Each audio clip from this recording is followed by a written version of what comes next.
Everyone, कैसे हो आप सब। स्वागत है आपका मेरे चैनल देहाती सिस्टर में। आज का ये वीडियो बहुत खास होने वाला है क्योंकि आज हम लोग जीएस और सब्जेक्ट दोनों का ही पोर्शन को कवर करेंगे, जिसका टॉपिक होने वाला है महात्मा गांधी एवं उनके प्रारंभिक आंदोलन। यानी महात्मा गांधी से संबंधित जितने भी क्वेश्चन बन सकते हैं या बनाए जा सकते हैं वो सारे क्वेश्चन हम इस वीडियो में कवर करेंगे। तो आइए एक नज़र इस क्वेश्चन पे डालिए। इसमें जो भी नया आपको मिलेगा उसको आप कॉपी में नोट डाउन करते जाइएगा। सबसे पहला है कि महात्मा गांधी का नाम क्या था, तो मोहनदास करमचंद गांधी। उपनाम इनको मोनिया बोला जाता था। पिता का नाम करमचंद गांधी था। माता का नाम पुतलीबाई। जन्म इनका 2 अक्टूबर 1869 ईस्वी में हुआ था।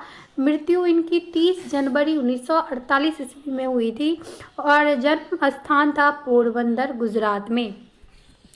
थोड़ा सा मैं स्पीड में इसको लूँगी तो आप अदरवाइज मत लीजिएगा और फटाफट से क्वेश्चन को करते जाइएगा। अगला है कि विवाह उनका हुआ था कब, तो 1883 ईस्वी में हुआ था कस्तूरबा गांधी से। पुत्र का नाम हरिलाल, मनीलाल, देवदास, रामदास। राजनीतिक गुरु गोपाल कृष्ण गोखले। प्रमुख शिष्य थे इंग्लैंड में जन्मी मीराबेन नाम उनको महात्मा गांधी ने दिया था। उनका नाम, वास्तविक नाम जो था वो था मैडलिन। क्या नाम था? Madeline Slade. कानून की पढ़ाई के लिए इंग्लैंड प्रस्थान करते हैं कब? 1888 ईस्वी में। मुंबई से जाते हैं वो। कानून या बैरिस्टर की डिग्री प्राप्त करते हैं 1891 ईस्वी में। अब्दुल्ला के मुकदमे के लिए दक्षिण अफ्रीका गए थे 1893 ईस्वी में। ये बार बार क्वेश्चन पूछा जाता है कि किसका मुकदमा लड़ने के लिए वो गए थे अफ्रीका, तो अब्दुल्ला का मुकदमा लड़ने के लिए वो अफ्रीका गए थे। दक्षिण अफ्रीका में नटाल कांग्रेस की स्थापना 1894 ईस्वी में की थी। दक्षिण अफ्रीका में जूलू व वोर पदक 1899 ईस्वी में उनको दिया जाता है। केसरे हिंद की उपाधि उनको 9 जनवरी 1915 ईस्वी में मिलती है। कांग्रेस अधिवेशन में प्रथम बार वो शामिल जो होते हैं 1901 का कलकत्ता अधिवेशन होता है, उसी में वो कलकत्ता अधिवेशन जिसकी अध्यक्षता किसने की थी? दिनसा अडलविवाचा ने की थी, उसमें वो शामिल होते हैं। उसके बाद है कि डरबन में दक्षिण अफ्रीका में डरबन पड़ता है। एक आश्रम की स्थापना करते हैं जिसका नाम है फिनिक्स आश्रम। कितने ईस्वी में? 1904 ईस्वी में वो फिनिक्स आश्रम की स्थापना डरबन में करते हैं। आगे है सत्याग्रह का प्रथम प्रयोग। इन्होंने सत्याग्रह का सबसे पहली बार प्रयोग किया था 1906 में दक्षिण अफ्रीका में। दक्षिण अफ्रीका में जब वो थे तभी उन्होंने सत्याग्रह का प्रयोग किया था, ये याद रखिएगा आप। तो अगला क्वेश्चन है जीवन में पहली बार जेल कब गए थे? वो प्रथम जेल का अनुभव जो था 1908 ईस्वी में था उनका।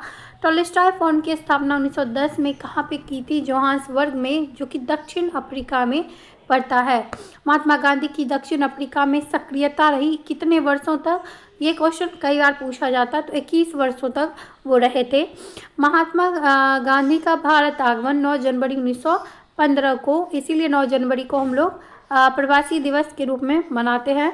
साबरमती आश्रम की स्थापना कब की उन्होंने? तो 1915 ईस्वी में साबरमती आश्रम की स्थापना गांधी जी ने की थी। कांग्रेस अधिवेशन की अध्यक्षता 1924 में बेलग्राम कर्नाटक में की थी। बस एक ही अध्यक्षता उन्होंने एक ही कांग्रेस की अध्यक्षता की थी 1924 के बेलग्राम कर्नाटक की, ये आप याद रखिएगा। 1909 में वो शामिल हुए थे। दिनसा अडलविवाचा उसके अध्यक्ष थे। कलकत्ता अधिवेशन था लेकिन अध्यक्षता उन्होंने 1924 वाले बेलग्राम कर्नाटक वाले अधिवेशन में की थी। आत्मकथा था सत्य के साथ मेरा प्रयोग, जो कि 1925 में उन्होंने लिखा था। सिद्धांत था सत्य और अहिंसा। अगला है अखिल भारतीय खादी बोर्ड की स्थापना। ये बहुत कम किताब में मिलता है, तो 1923 ईस्वी में उन्होंने किया था। अगला क्वेश्चन अखिल भारतीय चरखा संघ की स्थापना। ये भी बहुत कम क्वेश्चन मिलता है, देखने के लिए मिलता है। तो 23 सितंबर 1925 में की थी। अब इनकी पुस्तकें जो कि कभी कभी पूछ ली जाती है कि ये पुस्तक किनकी है, तो आपको एक बार याद रखना चाहिए कि कौन सा पुस्तक गांधी जी के द्वारा लिखा गया है। तो सत्य के साथ मेरा प्रयोग जो कि उनकी स्वयं की आत्मकथा है। उसके बाद इंडिया ऑफ माई ट्रूथ। उसके बाद अनासक्त योग, हिंद स्वराज 1909 में उन्होंने लिखा था। गीता माता, सप्त महाव्रत, गांधी जी का वास्तविक दर्शन व पश्चिमी सभ्यता का उसमें विरोध किया गया था। उसके बाद सुनो विद्यार्थियों, अब इनके द्वारा लिखा गया समाचार पत्र जो कि बार बार एग्जाम में पूछा जाता है, उसको एक बार हम लोग देखेंगे। द ग्रीन पैम्पलेट किसके द्वारा लिखा गया है? महात्मा गांधी के द्वारा 14 अगस्त 1896 में लिखा गया। कहाँ पे? राजकोट में। उसके बाद इंडियन ओपिनियन, ये उन्होंने दक्षिण अफ्रीका में 1903 ईस्वी में लिखा था। यंग इंडिया 1919 में लिखा था और हरिजन 1932 में लिखा था। ये सारे ही क्वेश्चन अपने आप में बहुत ही महत्वपूर्ण हैं। अब इनकी उपाधियाँ, ये उपाधियाँ बहुत ही महत्वपूर्ण हैं, इनको आप एक बार देख लीजिए। कैसरे हिंद की उपाधि प्रथम विश्व युद्ध के समय, भर्ती करने वाला सार्जेंट प्रथम विश्व युद्ध के समय, भंगी शिरोमणि दक्षिण अफ्रीका के प्रवास के दौरान, पुली बैरिस्टर दक्षिण अफ्रीका के अंग्रेज मजिस्ट्रेट के समय, कर्मवीर दक्षिण अफ्रीका के सहयोगी, सेवाग्राम का संत आश्रम के अतिथियों के द्वारा, आधुनिक युग के अजातशत्रु राजेंद्र प्रसाद के द्वारा, मलंग बाबा कवालियों के द्वारा, कवालियों के जन वहाँ पर जो रहते थे ना लोग, उनके द्वारा दिया गया था। बापू, CF एंड्रूज और जवाहरलाल नेहरू, देशद्रोही फकीर विंस्टन चर्चिल, फकीर उनको चर्चिल ही बोलेगा 2 बार, अर्धनग्न फकीर भी चर्चिल ही बोलेंगे, तो फकीर से आप याद रखिएगा। राष्ट्रपिता सुभाष चंद्र बोस, भिखारियों का राजा Madan Mohan Malviya, one man boundary force Mountbatten के द्वारा, महात्मा रविन्द्रनाथ टैगोर के द्वारा। और ये महात्मा की उपाधि उनको कब दी गई थी? तो आप सबको पता होगा कि जब चंपारण सत्याग्रह हुआ था तभी रविन्द्रनाथ टैगोर ने इनको महात्मा की उपाधि दी थी। ये अपने आप में बहुत ही सारा क्वेश्चन इम्पोर्टेंट है, आप इसको देख के एग्जाम में जाएं। अगला है, महात्मा गांधी किस वर्ष दक्षिण अफ्रीका से भारत लौटे थे? तो 1915 में, 9 जनवरी 1915 को, इसीलिए हम लोग 9 जनवरी को प्रवासी दिवस के रूप में मनाते हैं। अगला है, किसने गांधी जी को सर्वप्रथम महात्मा के तौर पर तो अभी तुरंत मैंने बताया, रविन्द्रनाथ टैगोर ने उनको चंपारण आंदोलन के समय इनको महात्मा की उपाधि दी थी। अगला क्वेश्चन है, स्वाधीनता आंदोलन के दौरान महात्मा गांधी के घनिष्ठ अंग्रेज मित्र कौन थे? तो चार्ली एंड्रूज, दीनबंधु जिनको बोला जाता है। उसके बाद फिनिक्स पॉइंट कहाँ पर स्थित है? तो डरबन में, जो कि दक्षिण अफ्रीका में पड़ता है। महात्मा गांधी के राजनीतिक गुरु कौन है? तो गोपाल कृष्ण गोखले जी हैं। उसके बाद है, भारत में स्वतंत्रता आंदोलन के दौरान महात्मा गांधी द्वारा अहमदाबाद में साबरमती के किनारे एक आश्रम बनाया गया, जिसे साबरमती आश्रम या सत्याग्रह आश्रम, ये कन्फ्यूज़न बहुत रहता है स्टूडेंट के मन में, उनको सत्याग्रह आश्रम बोला जाता है, उनके नाम से जाना जाता है। गांधी जी की दृष्टि में अहिंसा का अर्थ क्या है? सत्य की प्राप्ति का मार्ग, यानी सत्य की प्राप्ति का मार्ग ही अहिंसा उनके नज़र में है। उसके बाद देखिए अब यहाँ पे क्या है, कुछ आश्रम दिए गए हैं जो बहुत महत्वपूर्ण है, एक बार हम लोग देख लेंगे इसको। फिनिक्स फॉर्म डरबन में दक्षिण अफ्रीका में 1904 में, टॉलस्टॉय फॉर्म जोहान्सबर्ग दक्षिण अफ्रीका में 1910 में, साबरमती आश्रम साबरमती नदी के किनारे अहमदाबाद में 1915 में, सत्याग्रह आश्रम कोचरब अहमदाबाद में 1915 में, अनासक्ति आश्रम कौशानी उत्तराखंड में 1929 में, सेवाग्राम आश्रम वर्धा महाराष्ट्र में 1936 में। महात्मा गांधी की भारतीय राष्ट्रीय कांग्रेस की अधिवेशन किसमें वो शामिल हुए थे? पहली बार सम्मिलित कब हुए थे? तो अभी तुरंत मैंने बताया था, कलकत्ता अधिवेशन 1901 का था, दीनदयाल उपाध्याय इसके अध्यक्ष रहे थे।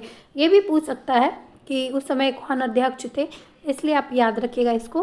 किसने कहा था कि विदेशी वस्त्रों की बर्बादी उसके साथ उत्तम या सर्वोत्तम व्यवहार है? तो गांधी जी ने कहा था। उसके बाद का क्वेश्चन है कि भारतीय कपड़ा व्यापारी, बैंकर, कांग्रेसी तथा महात्मा गांधी का निकट सहयोगी के विशेषज्ञ किसका परिचय देते हैं? तो जमनालाल बजाज का। उसके बाद भारत के, ये भी क्वेश्चन बहुत कम देखने के लिए मिलता है, भारत के स्वतंत्रता संघर्ष के दौरान सबसे पहले सत्याग्रह किसने किया था? तो गांधी जी ने ही किया था। उसके बाद है, देखिए ये कुछ इंपॉर्टेंट है, इसको आप याद रखिएगा कि वर्ष 1915 में दक्षिण अफ्रीका से लौटने के पश्चात गांधी जी ने वर्ष 1917 में चंपारण के किसानों के शोषण के विरुद्ध अपना पहला सफल सत्याग्रह प्रारंभ किया था। पहला सफल सत्याग्रह कौन सा था? तो 1917 का चंपारण सत्याग्रह था। दक्षिण अफ्रीका में रहते हुए गांधी जी ने किस पत्रिका का प्रकाशन किया था? तो इंडियन ओपिनियन का प्रकाशन किया था। उसके बाद अनटू द लास्ट, ये किसकी पुस्तक है? तो जॉन रस्किन की पुस्तक है, जिससे वो बहुत प्रभावित थे। देखिए, और थोरो से भी वो बहुत ज़्यादा प्रभावित थे। तो आपको ये भी कोई भी क्वेश्चन में रहेगा कि किस किस से प्रभावित थे, तो रस्किन का नाम के साथ साथ आपको थोरो का भी नाम याद रखना पड़ेगा कि उससे भी वो प्रभावित थे। उसके बाद था महात्मा गांधी को सर्वप्रथम राष्ट्रपिता किसने बोला था? सुभाष चंद्र बोस ने कहा था। उसके बाद गांधी के नाम से पहले महात्मा शब्द किस आंदोलन के पश्चात जोड़ा गया? तो चंपारण सत्याग्रह। मैंने बताया था अभी कि चंपारण सत्याग्रह में रविन्द्रनाथ टैगोर जी ने उनको महात्मा कहकर संबोधित किया था। गांधी जी की मृत्यु पर किसने कहा था कि हमारे जीवन से प्रकाश चला गया? तो जवाहरलाल नेहरू जी ने ये बोला था कि अब हमारे जीवन से प्रकाश चला गया है। अब अगला क्वेश्चन है कि चंपारण सत्याग्रह कब हुआ था? तो 1917 ईस्वी में। यह प्रथम वास्तविक किसान सत्याग्रह था। 3/20 भाग, तिनकठिया कानून बोलते हैं इसको। नील की खेती के विरुद्ध में यह सत्याग्रह था। उसके बाद अहमदाबाद मजदूर आंदोलन 1918 में हुआ था। महात्मा गांधी द्वारा प्रथम भूख हड़ताल वाला आंदोलन यही होगा। खेरा आंदोलन उसके बाद हुआ था 1918 में। प्रथम पूर्ण किसान सत्याग्रह यह था। खिलाफत आंदोलन 1919 में सर्वप्रथम असहयोग आंदोलन की अभिव्यक्ति थी ये। और सहयोग आंदोलन 1920 में हुआ था। प्रथम जन आंदोलन की अभिव्यक्ति यह थी। सविनय अवज्ञा आंदोलन, जिसको दांडी मार्च भी बोला जाता, 1930 में। नमक सत्याग्रह के नाम से भी जाना जाता है, हुआ था। व्यक्तिगत सत्याग्रह 1940 में हुआ था। उपनाम दिल्ली चलो आंदोलन भी उपनाम इसको बोला जाता है। भारत छोड़ो आंदोलन व अगस्त की क्रांति 1942 में गांधी जी के ही नेतृत्व में ये हुआ था। ये सारे ही बहुत इम्पोर्टेंट खुद में ही हैं। इसी में इन्होंने करो या मरो का नारा भी महात्मा गांधी ने दिया था। ये भी क्वेश्चन अपने आप में एक महत्वपूर्ण क्वेश्चन है। उसके बाद देखिए यहाँ पे कि दक्षिण अफ्रीका में रहते हुए गांधी जी ने कौन सी पत्रिका का प्रकाशन किया था? Indian opinion. Unto the last, ये मैंने अभी बताया था आपको कि जॉन रस्किन की है। थोड़ो से भी वो प्रभावित थे। महात्मा गांधी को सर्वप्रथम राष्ट्रपिता सुभाष चंद्र बोस ने कहा था। गांधी के नाम से पहला महात्मा शब्द चंपारण सत्याग्रह में रविन्द्रनाथ टैगोर के द्वारा जोड़ा गया था। गांधी जी की मृत्यु पर किसने कहा था? ये भी मैंने बताया अभी आपको। जवाहरलाल नेहरू जी ने कहा था कि हमारे जीवन से प्रकाश चला गया है। महात्मा गांधी के चंपारण सत्याग्रह में बिहार के किसान राजकुमार शुक्ल भी शामिल थे। इन्होंने ही 1916 के लखनऊ अधिवेशन में, जिसकी अध्यक्षता अंबिका चरण मजूमदार ने की थी, उसमें आमंत्रित किया था महात्मा गांधी को आने के लिए बोला था। उसके बाद इन्होंने चंपारण के किसानों की समस्या समाधान हेतु गांधी जी को बिहार आमंत्रित किया था। अभी जैसे मैंने बताया 1916 के अधिवेशन, लखनऊ अधिवेशन में, जिसकी अध्यक्षता अंबिका चरण मजूमदार ने की थी। उसके बाद महात्मा गांधी के चंपारण सत्याग्रह का विरोध किसने किया था? ये बहुत इंपॉर्टेंट क्वेश्चन है।